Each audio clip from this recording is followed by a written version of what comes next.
Hello everyone, आप सभी का संहिताज एकेडमी में स्वागत है। और आज के सेशन में हम पढ़ेंगे डाइजेशन इन ह्यूमन बींग्स। सो यहाँ पर हम ह्यूमन डाइजेस्टिव सिस्टम के जितने भी ऑर्गन्स हैं, जो भी ग्लैंड्स हैं, उनको डिस्कस करने वाले हैं। So without wasting any time, let's get started. तो जैसे कि आप देख पा रहे हैं कि सबसे पहले हम यहाँ पर जो 5 स्टेप्स ऑफ होलोजोइक न्यूट्रिशन है वो देखेंगे। सो ये जो न्यूट्रिशन इन एनिमल्स है, ये किस टाइप का न्यूट्रिशन है? वो है holozoic nutrition. Okay, holozoic nutrition. So holozoic nutrition actually क्या है कि ये एक हेट्रोट्रोपिक मोड ऑफ न्यूट्रिशन है, जहां पर एक ऑर्गेनिज्म या तो प्लांट्स पर या फिर दूसरे एनिमल्स पर डिपेंडेंट होता है for their food. Holozoic nutrition में क्या होता है एक्चुअली कि जो ऑर्गेनिज्म है वो कॉम्प्लेक्स फूड मैटर इंजेस्ट करता है, मतलब खाता है, और फिर खाने के बाद जो बाकी के स्टेप्स है वो होते हैं। सो खाना जो खाता है वो या तो सॉलिड फॉर्म में हो सकता है या फिर लिक्विड फॉर्म में हो सकता है, बट जो खाना है वो एज अ होल वो खा लेता है। सो होलोजोइक न्यूट्रिशन का जो फर्स्ट स्टेप है वो है इंजेशन। यहाँ पर क्या होता है, जो खाना है उसको मुंह तक पहुंचाया जाता है, मतलब खाना निगलना या खाना खाना, नॉट निगलना। खाना खाने की प्रक्रिया को हम इंजेशन कहते हैं। अब जैसे कि मैंने आपसे कहा कि जो खाना ऑर्गेनिज्म खाते हैं वो कैसे होते हैं, वो कॉम्प्लेक्स फॉर्म में होते हैं। उस फॉर्म में हमारे सेल्स जो है उसको एब्जॉर्ब नहीं कर सकते। तो जो कॉम्प्लेक्स फूड पार्टिकल्स है उसको सिंपलर फॉर्म में कन्वर्ट करते हैं कौन? जो डाइजेस्टिव एंजाइम्स हमारी बॉडी में पाए जाते हैं। तो ये जो कॉम्प्लेक्स फूड आइटम्स को सिंपलर फॉर्म में कन्वर्ट किया जाता है, उसी प्रोसेस का नाम है डाइजेशन। अब जैसे ही खाना डाइजेस्ट होता है तो जो फूड आइटम्स हमने खाया उनमें न्यूट्रिएंट्स मौजूद रहते हैं, तो वो न्यूट्रिएंट्स हमारी बॉडी के सेल्स एब्जॉर्ब कर लेते हैं। एब्जॉर्ब करने के बाद क्या होता है कि इन न्यूट्रिएंट्स का इस्तेमाल तरह तरह के कामों में होता है, जैसे कि एनर्जी प्रोडक्शन में, फिर टिश्यू रिपेयर में, बॉडी की मेंटेनेंस में, सो इन ग्रोथ में। इन सभी कामों में जब इन न्यूट्रिएंट्स का इस्तेमाल होता है उसी को हम एसिमिलेशन कहते हैं। और खाना डाइजेस्ट होने के बाद जो अनडाइजेस्टेड वेस्ट रह जाता है उसको बॉडी से निकाल फेंकने के प्रोसेस को हम इजेशन कहते हैं।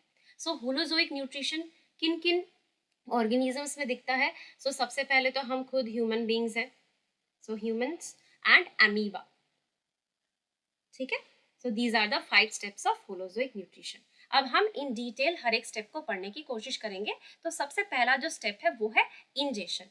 इंजेशन में क्या होता है कि जो हम खाना अपने माउथ तक पहुंचाते हैं उसी को हम इंजेशन कहते हैं, मतलब खाना खाने को हम इंजेशन कहते हैं। जैसे कि आपको यहाँ पर एक क्यूट सा बेबी दिख रहा है जिसने अपने हाथों से वाटरमेलन का एक पीस होल्ड करके रखा है और वो बाइट ले रहा है। तो हाथों की मदद से हम खाना अपने बकल कैविटी या फिर माउथ तक पहुंचाते हैं। ठीक है, अब फूड जब माउथ तक पहुंच जाता है तो हमारे माउथ के अंदर तरह तरह के दांत है, 4 तरह के दांत है और एक मस्कुलर टंग है जिनका डिफरेंट डिफरेंट रोल्स है। तो अगर हम अपने बकल कैविटी को देखें जो कि कुछ इस तरीके का दिखता है, तो यहाँ पर हमको सबसे पहले 4 टाइप्स ऑफ टीथ मिलेंगे। क्या है उनका नाम? जो पहला है फ्रंट में रहता है वो है इंसाइजर्स, फिर आता है कैनाइन, फिर आता है प्रीमोलार्स और फिर आते हैं मोलार्स। सो एडल्ट्स में क्या होता है, 32 टीथ होते हैं। और जो डेंटल फॉर्मूला है वो इस तरीके से लिखा जाता है। एक्चुअली मैंने स्लैश यहाँ पर ऐसे दिया है बट लिखा ऐसे जाता है 2 1 2 3 2 1 2 3। सो यहाँ पर 2 का मतलब क्या है? 2 incisors, 1 canine, 2 premolars and 3 molars. नीचे भी same, 2 incisors, 1 canine, 2 premolars and 3 molars. ठीक है, ये ऊपर का बताता है अपर जॉ में कैसे टीथ की जो अरेंजमेंट है, और ये बताता है लोअर जॉ में टीथ की अरेंजमेंट कैसी है। ठीक है, सो ये एक हाफ बताता है, मतलब ये राइट पोर्शन का या लेफ्ट पोर्शन का बताता है। ऐसे ही आपको जो अपोजिट पोर्शन है वहां पे ऐसे मिलेंगे। सो टोटल काउंट इसका हो जाता है 32 teeths in adults. So teeth का काम क्या है? It helps in chewing and mastication of food. So ये क्या करता है? खाने को अच्छे से फाइन पेस्ट में बदलने में और चबाने में मदद करता है। और जो टंग है वो एक मस्कुलर सेंस ऑर्गन है, क्योंकि हम जानते हैं कि टंग हमको किस में मदद करता है? जो फूड आइटम्स हम खाते हैं उसके टेस्ट को पहचानने में मदद करता है, और ये मस्कुलर स्ट्रक्चर है। इसके सिवाय भी ये खाने को निगलने में हेल्प करता है, एज वेल एज जो फूड है उसको सलाइवा के साथ मिक्स करने में भी मदद करता है। जो सलाइवा है वो सलाइवरी ग्लैंड से सिक्रीट होती है, मतलब वहां पे बनती है सलाइवा, फिर वो रिलीज करती है हमारे बकल कैविटी में। नेक्स्ट आते हैं हम सलाइवरी ग्लैंड्स के बारे में समझेंगे। तो जो सलाइवरी ग्लैंड्स है वो एक वाटरी फ्लूइड जिसका नाम है सलाइवा, उसको सिक्रीट करते हैं। और सलाइवा का काम क्या है कि जो खाना हम खाते हैं उसको वो भिगाते हैं, ताकि क्या है कि हम इजीली उसे निगल सके। So the salivary gland secretes a watery fluid called saliva that moisten the food particles we eat and makes it easy to swallow. अब जो सलाइवरी ग्लैंड्स है वो 3 टाइप्स के होते हैं। पैराटिड्स जो कि हमारे साइड्स ऑफ फेस, मतलब फेस जो है उसके साइड में पाए जाते हैं। सब मैक्सिलरी हमारे inner side of the lower jaw bone वहां पे पाए जाते हैं। और जो थर्ड है वो है सब लिंगुअल जो कि हमारे जीभ के नीचे पाए जाते हैं। सो ये जो सलाइवरी ग्लैंड्स है यही सलाइवा बनाते हैं और फिर उसको सिक्रीट करते हैं। जो सलाइवा है उसमें एक एंजाइम पाई जाती है जिसका नाम है सलाइवरी अमाइलेज। सो ये जो सलाइवरी अमाइलेज है इसका काम क्या है कि हमने जो खाना खाया उसमें जो स्टार्च मौजूद है जो कि एक तरीके का पॉलीसैकेराइड है, या फिर हम कह सकते हैं कि वो एक कॉम्प्लेक्स कार्बोहाइड्रेट है। सो स्टार्च को सलाइवरी अमाइलेज क्या करता है, एक डाइसैकेराइड जिसका नाम है मॉल्टोज उसमें बदल देता है। तो हमको ध्यान में रखना है कि जो डाइजेशन है, ठीक है, डाइजेशन की शुरुआत हमारे माउथ से ही स्टार्ट हो जाती है, क्योंकि माउथ में क्या हो रहा है, जो कॉम्प्लेक्स कार्बोहाइड्रेट स्टार्च है उसको सिंपलर फॉर्म में कन्वर्ट किया जा रहा है डाइसैकेराइड मॉल्टोज में। So partial digestion of carbohydrates occurs in mouth. So मुंह में कार्बोहाइड्रेट्स का पार्शियल डाइजेशन हो जाता है। आगे अगर हम बढ़ेंगे तो यहाँ पर हम जानते हैं कि हमारे माउथ के बाद एक लंबी सी पाइप लाइक स्ट्रक्चर होती है जो हमारे माउथ को हमारे स्टमक के साथ कनेक्ट करती है, जिसका नाम है फूड पाइप या फिर ईसोफेगस। सो क्या होता है, खाने को अच्छे से चबा लेने के बाद और जब वो प्रॉपरली सलाइवा के साथ मिक्स हो जाता है, जब वो भीगा भीगा हो जाता है और हम उसको निगल लेते हैं, तो निगलने से क्या होता है कि जो फूड पाइप है वहां से वो पहुंचता है स्टमक तक। बट जो खाना है वो फूड पाइप से गुजरता कैसे है, तो जब खाना हम प्रॉपरली चबा लेते हैं और वो प्रॉपरली सलाइवा के साथ मिक्स हो जाता है तो वो अब फूड नहीं कहलाता, वो कहलाता है बोलस। सो हम बोलस को स्वेलो कर लेते हैं, उसको निगल लेते हैं। अब ये जो हमारा एलिमेंट्री कैनाल है, यानी कि जो हमारा डाइजेस्टिव सिस्टम का जो ट्रैक्ट है जो कि माउथ से उसकी शुरुआत होती है और एनस पे वो खत्म होता है, तो इस पूरे एलिमेंट्री कैनल में जो पेरिस्टालसिस है ये नजर आता है। पेरिस्टालसिस क्या है, ये एक रिदमिक कॉन्ट्रैक्शन एंड रिलैक्सेशन होता है। हमारे ये जो फूड पाइप है या एलिमेंट्री कैनल में जो मसल्स पाए जाते हैं वो रिदमिक कॉन्ट्रैक्शन और रिलैक्स करके क्या करते हैं, जो चीज है उसको आगे पुश करते हैं। तो अगर आप देखेंगे कि सपोज यहाँ पे हमारा माउथ था, सो हमने खाना अच्छे से चबाकर सलाइवा के साथ जब वो मिक्स हो गया तो हमने उसको निगल लिया। निगलने के बाद ये क्या हो रहा है, ये जो फूड है वो इस फूड पाइप से गुजर रहा है। तो आप देख पा रहे हैं ना कि फूड पाइप एक जगह पे कॉन्ट्रैक्ट कर रही है तो दूसरी जगह पे वो रिलैक्स कर रही है। सो इसी तरीके के रिदमिक कॉन्ट्रैक्शन और रिलैक्सेशन को ही हम पेरिस्टालसिस कहते हैं या पेरिस्टाल्टिक मूवमेंट कहते हैं। और ये पेरिस्टालसिस या पेरिस्टाल्टिक मूवमेंट पूरे एलिमेंट्री कैनल में ही होता है, जिस वजह से खाना आगे की ओर पुश होता रहता है। ठीक है, सो सबसे पहली डेस्टिनेशन फूड की क्या थी, हमारी माउथ। फिर नेक्स्ट डेस्टिनेशन क्या है, वो है food pipe. So this is possible because of alternate contraction and relaxation of walls of food pipe. So इसी टाइप की मूवमेंट को हम पेरिस्टाल्टिक मूवमेंट कहते हैं और इसी वजह से खाना हमारे मुंह से होकर फूड पाइप पे आता है, फिर वहां से स्टमक तक पहुंचता है। सो जो नेक्स्ट डेस्टिनेशन है वो तो स्टमक है, बट यहाँ पर हमको एक चीज है जो हमको यहाँ पर समझनी है, वो है फेरिंग्स रीजन को हमको प्रॉपरली समझना है। सो हमारा जो फेरिंग्स है ना वो कॉमन पैसेज है फॉर फूड एंड एयर। ठीक है, सो जो फूड है वो ओरोफेरिंग से गुजरता है, ठीक है, और जो हमारा विंड है या जो एयर है वो नेसोफेरिंग से गुजरता है। तो आप देखेंगे कि यहाँ पर जो फूड है, ये जो फूड बोलस है, ये ऐसे जा रहा है जा रहा है जा रहा है। अब यहाँ पे ना ये कॉमन पैसेज है फेरिंग्स वाला एरिया, जहां से विंड भी जाती है और हमारा फूड भी जाता है। यहाँ से हमारा विंड जाता है क्योंकि ये विंड पाइप है, और इसके पीछे से ये जो पतली सी जगह है यहाँ से जाता है फूड, तो ये वाला हमारा फूड पाइप है। अब अगर हम खाना खाते-खाते बातें करते हैं तो क्या होता है, हमको खाँसी होने लगती है। ऐसा क्यों होता है? क्योंकि जब हम ध्यान से खाना नहीं खाते हैं तो फूड पार्टिकल्स फूड पाइप पे जाने के बजाय क्या हो जाता है, हमारे विंड पाइप में आ जाता है, जिस वजह से हम कफ करने लगते हैं, हम खाँसने लगते हैं।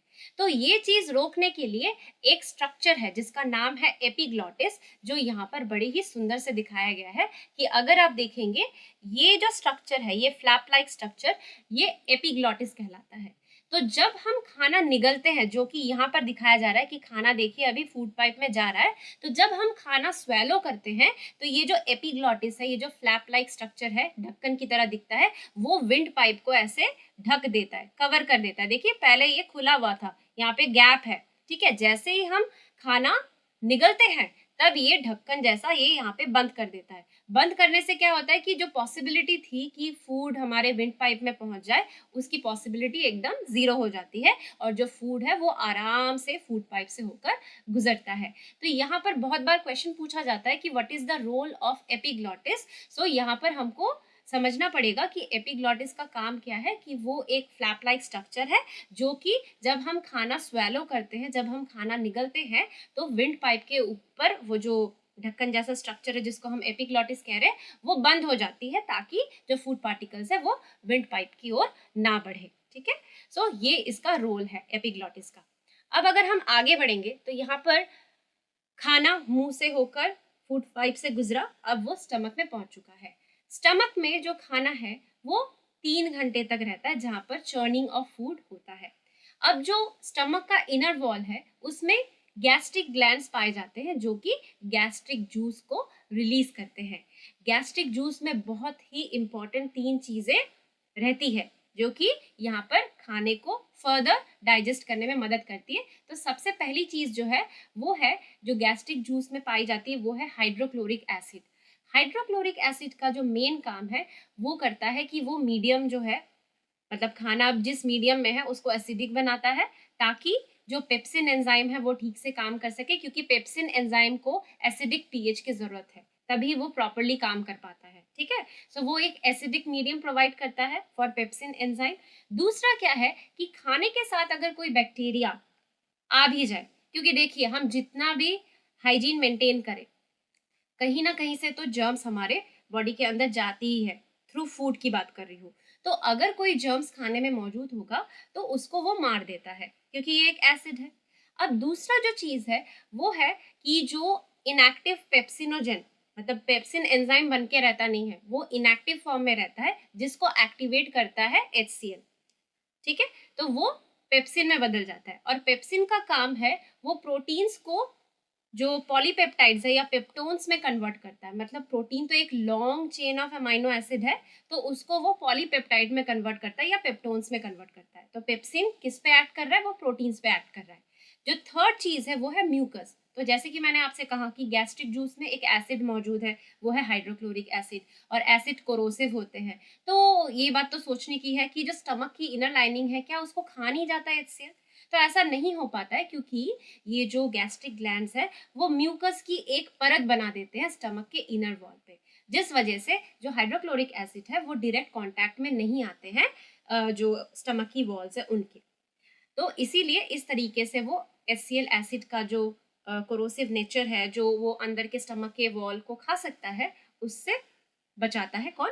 म्यूकस की ये प्रोटेक्टिव लेयर। अब स्टमक के बाद जो खाना है वो पहुंच जाता है एक हाईली कॉइल स्ट्रक्चर, जिसको हम स्मॉल इंटेस्टाइन कहते हैं, और जो हमारे एलिमेंट्री कैनल का सबसे लंबा स्ट्रक्चर है, जिसकी लेंथ 6.5 मीटर है। ओके? सो ये वो जगह है जहां पर खाना कंप्लीटली डाइजेस्ट होता है, और स्मॉल इंटेस्टाइन में 2 ग्लैंड से जो उनके रेस्पेक्टिव जूसेस है, डाइजेस्टिव जूसेस है, वो रिलीज होती है। तो पहला ग्लैंड क्या है? वो है लिवर। लिवर हमारा जो बॉडी में लार्जेस्ट ग्लैंड है। ठीक है? ये आपको ध्यान में रखना है। और ये एक जूस सिक्रीट करता है जिसका नाम है बाइल। बाइल जूस में कोई भी एंजाइम नहीं होती है, और लिवर बनाता है ये बाइल जूस, बट ये स्टोर्ड रहता है एक पार्ट में जिसका नाम है गॉल ब्लैडर। जो बाइल जूस है वो अल्कलाइन है। तो क्या होता है कि स्टमक से जो खाना पास किया, तो वो खाना अब कहलाता है काइम। ठीक है? और ये काइम क्योंकि वो स्टमक से पास किया तो ये एसिडिक होता है क्योंकि वहां पे HCl एसिड है। बट ये जो एंजाइम्स पैनक्रियास के जो डाइजेस्टिव एंजाइम्स है वो एसिडिक पीएच में काम नहीं कर पाते, तो इसके लिए क्या होता है, काइम को अल्कलाइन बनाना होता है ताकि जो पैनक्रियाटिक जूस है उसमें जो एंजाइम्स है वो प्रॉपरली काम कर सके। तो ये अल्कलाइन कौन बनाता है, ये बाइल जूस बनाता है। ठीक है, सो बाइल जूस अब मीडियम को अल्कलाइन बनाएगा और इसमें कुछ सॉल्ट्स पाए जाते हैं जैसे बिलीरुबिन एंड बिलीवर्डिन, ये सॉल्ट्स पाए जाते हैं जो कि लार्ज फैट ग्लोब्यूल्स को छोटे छोटे फैट के ड्रॉपलेट्स में कन्वर्ट कर देते हैं, मतलब जिसको हम इमल्सिफिकेशन कहते हैं कि ऐसे बड़े बड़े जो फैट ग्लोब्यूल्स है इनके ऊपर जो बाइल सॉल्ट्स है ये एक्ट करके छोटे छोटे ड्रॉपलेट्स ऑफ फैट्स में कन्वर्ट कर देते हैं ताकि आगे चलकर जो लाइपेज एंजाइम है वो जो फैट्स है उनको फैटी एसिड एंड ग्लिसरॉल में कन्वर्ट कर सके। तो ये गया हमारे लिवर का जो भी काम था वो हमने समझ लिया। अब बढ़ते हैं दूसरे ग्लैंड की ओर, वो है पैनक्रियास। इसको हम मिक्स्ड ग्लैंड कहते हैं, इसको हम मिक्स्ड ग्लैंड कहते हैं क्योंकि ये एंडोक्रिन ग्लैंड भी है एज वेल एज एक्सोक्रिन ग्लैंड भी है। ओके, सो जो पैनक्रियास है ये एक लार्ज ग्लैंड है, बट ये कहाँ पे रहता है, it lies parallel to and behind the stomach. So stomach के पैरेलली रहता है और स्टमक के पीछे रहता है। ये एक जूस सीक्रेट करता है जिसका नाम है पैनक्रियाटिक जूस। पैनक्रियाटिक जूस में 3 एंजाइम्स मौजूद है। पहला है पैनक्रियाटिक एमाइलेज जो कार्बोहाइड्रेट्स को ब्रेक करने में मदद करता है। दूसरा है ट्रिप्सिन जो प्रोटीन्स को तोड़ता है, मतलब सिंपलर फॉर्म में कन्वर्ट करता है प्रोटीन्स को। और तीसरा है लाइपेज जो कि लिपिड्स या फैट्स के ऊपर ऐड करता है, उनको सिंपलर फॉर्म में कन्वर्ट करता है। तो ये जो मैंने आपको बताया कि जो बाइल सॉल्ट्स है वो फैट ग्लोब्यूल्स को स्मॉल ड्रॉपलेट्स ऑफ फैट में कन्वर्ट करते हैं, ऐसा क्यों जरूरी है, ताकि ये जो लाइपेज एंजाइम है वो उनके ऊपर काम कर सके, वो बड़े बड़े फैट ग्लोब्यूल्स पे काम नहीं कर सकते हैं। ठीक है, अब आगे बढ़ते हैं। सो देखिए हमने क्या पढ़ा है, अभी स्टार्टिंग में ही मैंने आपसे कहा था कि जो हम फूड आइटम्स खाते हैं वो कॉम्प्लेक्स फॉर्म में रहते हैं, जैसे कि complex form of carbohydrate, fats and proteins. So इतने बड़े बड़े जो मॉलिक्यूल्स है वो हमारे सेल तो एब्जॉर्ब कर ही नहीं पाएंगे, इसीलिए उनको सिंपलर फॉर्म में कन्वर्ट करना होता है। तो अल्टीमेटली स्मॉल इंटेस्टाइन में जो खाना कंप्लीटली डाइजेस्ट होता है तो ये जो कॉम्प्लेक्स न्यूट्रिएंट्स है उनका सिंपलर फॉर्म क्या है, सो कार्बोहाइड्रेट्स ग्लूकोज में बदल जाता है जो कि एक सिंपल शुगर है by the action of pancreatic amylase. जो फैट्स है वो फैटी एसिड एंड ग्लिसरॉल में बदल जाता है by the action of enzyme pancreatic lipase. और जो प्रोटीन्स है वो अमाइनो एसिड में बदल जाता है by the action of enzyme trypsin. So glucose, fatty acid, glycerol, amino acid, ये सभी क्या है, these are the simpler forms, these are the simpler forms. अब देखिए क्या हो गया, खाना डाइजेस्ट तो हो गया, तो हमने इंजेशन पढ़ लिया, हमने डाइजेशन पढ़ लिया, पहले 2 स्टेप्स हमने होलोजोइक न्यूट्रिशन के समझ लिए। अब जो थर्ड स्टेप है, खाना डाइजेस्ट होने के बाद जो हमको सिंपलर फॉर्म में जो न्यूट्रिएंट्स मिले उनको हर एक सेल तक पहुंचाना है, तभी ना सेल एसिमिलेशन मतलब जो उसका प्रॉपर यूटिलाइजेशन कर पाएगी। तो ये जो एब्जॉर्प्शन होता है ये कहाँ पर होता है, ये होता है स्मॉल इंटेस्टाइन में। स्मॉल इंटेस्टाइन में एक रीजन है, ठीक है, जिसका नाम है इलियम। वहां पर बहुत सारे फिंगर लाइक प्रोजेक्शंस आपको दिखने को मिलेंगे जिसको हम विलाई कहते हैं। ठीक है, विलाई के मदद से ही ये एब्जॉर्प्शन ऑफ डाइजेस्टेड न्यूट्रिएंट्स हो पाती है। विलाई का एक्चुअली काम क्या है, विलाई क्योंकि बहुत सारी होती है जिस वजह से क्या होता है कि जो सरफेस एरिया होती है स्मॉल इंटेस्टाइन की वो बहुत ज्यादा बढ़ जाती है जो कि एब्जॉर्प्शन ऑफ फूड में मदद करती है। जो विलाई है वो कुछ इस तरीके का दिखता है, तो देखिए विलाई में आपको कैपिलरी नेटवर्क दिखेगा और लैक्टियल्स दिखेंगे। ठीक है, लैक्टियल्स एक्चुअली क्या है, these are lymph vessels, lymph vessels. और कैपिलरी नेटवर्क क्या है, जो ब्लड वेसल्स आके मर्ज करते हैं, आर्टेरियल और वेन्यूल आके जो मर्ज करते हैं वो कैपिलरी नेटवर्क बनाते हैं। सो थ्रू दीज कैपिलरीज कौन कौन से न्यूट्रिएंट्स का ट्रांसपोर्ट होता है to each and every cell, वो है हमारा अमाइनो एसिड और जो कार्बोहाइड्रेट सिंपलर फॉर्म में होते हैं वो।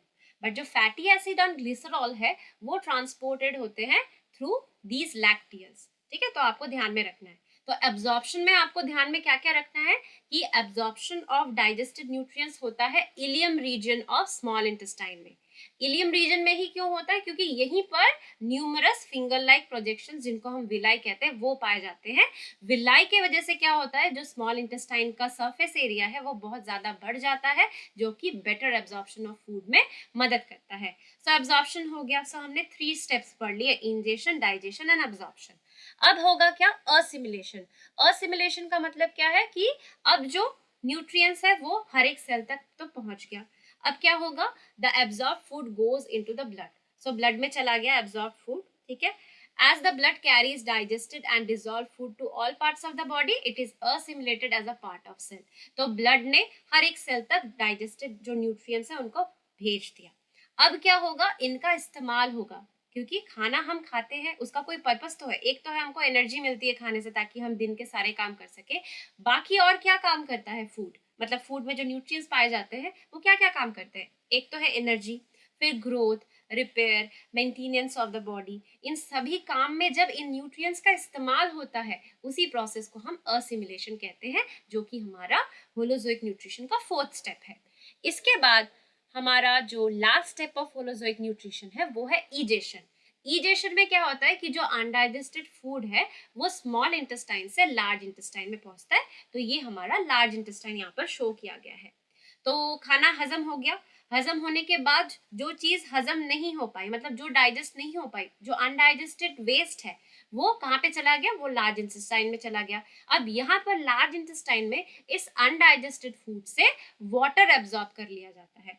वाटर एब्जॉर्ब कर लेने की वजह से क्या होता है कि जो लार्ज इंटेस्टाइन का लास्ट पार्ट है, जिसका नाम है रेक्टम, वहां पे ये अनडाइजेस्टेड फूड टेम्पोररीली कुछ समय तक के लिए रहता है। फिर हमको जब प्रेशर फील होती है तो नेक्स्ट डे या जब भी प्रेशर फील हो, वो एक ओपनिंग से निकल जाती है जिसका नाम है anus, in the form of faeces. In the form of faeces ये जो अनडाइजेस्टेड वेस्ट है वो एनस से निकल जाती है। तो यहाँ पर 2 चीज आपको याद रखनी है कि जो एलिमेंट्री कैनाल है उसकी स्टार्टिंग है माउथ में और एंड होता है वो एनस में। रेक्टम में जो अनडाइजेस्टेड फूड पार्टिकल्स है वो टेम्पोररी रहते हैं। जब हमको अर्ज होता है कि नहीं हमको अभी अनलोड करना है, तो तब वो एनस से in the form of faeces निकल आते हैं। तो ये हमारा लास्ट स्टेप है जो कि है इजेशन। सो इसमें मैंने डाइजेशन का जो भी चीज है वो मैंने ब्रीफली समझाया है। ये एक छोटा सा पीपीटी था मेरा बनाया हुआ, तो मैंने उसको एक्सप्लेन किया। इसी का डिटेल्ड वे में एक डिस्कशन होगा नेक्स्ट वीडियो में, जहां पर मैं न्यूट्रिशन इन एनिमल्स इस टॉपिक को कवर करूंगी, जो कि साइंस टेक्स्ट बुक में है, ग्रेड 7 की एनसीईआरटी की बुक में। तो वहां पर आपको यही चीज मिलेंगी, बट इससे भी बहुत सारे एक्स्ट्रा इंफॉर्मेशन भी वहां पर रहेंगे, और फिर इससे रिलेटेड हम पीवाईक्यूज भी सॉल्व करेंगे। तो अगर आपको मेरा आज का वीडियो पसंद आया हो तो प्लीज़ मेरे इस वीडियो को लाइक एंड शेयर कीजिए, और मेरा जो चैनल है सनीताज एकेडमी, इसको सब्सक्राइब कीजिए, बेल आइकन को प्रेस करके रखें ताकि आपको मेरी जो वीडियोस की अपडेट्स है टाइम टू टाइम मिलती रहे। ऐसे ही सेशन के साथ आप सभी से दोबारा मुलाकात होगी। Till then take care and bye bye.